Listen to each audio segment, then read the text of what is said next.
سفر پہ جا رہے میرے بھائیوں، ایک اہم ویڈیو بنا رہے ہیں۔ مرغا ہے، مرغی ہے، بہت سارے پرندے ہیں، یہ پانی پیتے ہیں اور پیشاب نہیں دیتے ہیں، کیا وجہ ہے؟ دیکھو، انسان ہے، گائے ہے، بیل ہے، بینس ہے، بکرا ہے، بکری ہے، یہ بہت سے جانور ہے، وہ پانی پیتے ہیں، پیشاب بھی دیتے ہیں۔ اور یہ مرغا ہے، پانی پیتے ہیں، آپ لوگوں نے دیکھا ہے۔ مرغی ہے، وہ بھی پانی پیتی ہے لیکن پیشاب نہیں دیتے۔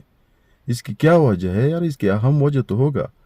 تو ماہرین نے ایک بہت زبردست وجہ بیان کیا ہے۔ بہت سارے وجوہات ہیں لیکن جو اہم وجہ ہے اور اتفاق ہے وہ یہ ہے۔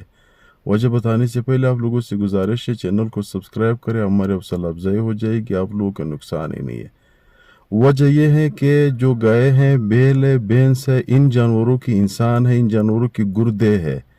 جب گردے ہوتے ہیں وہ پانی فلٹر کرتے ہیں تو پیشاب بھی دیتے ہیں۔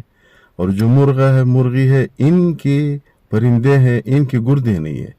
تو جن کے گردے نہیں ہے وہ اللہ تعالیٰ کی طاقت ہے، اللہ اپنی طاقت پہ اس کو ختم کرتے ہیں۔ دیکھو، ماں کے پیٹ میں بچہ ہوتا ہے، وہ پیشاب نہیں دیتے ہیں، وہ کدھر جاتا ہے؟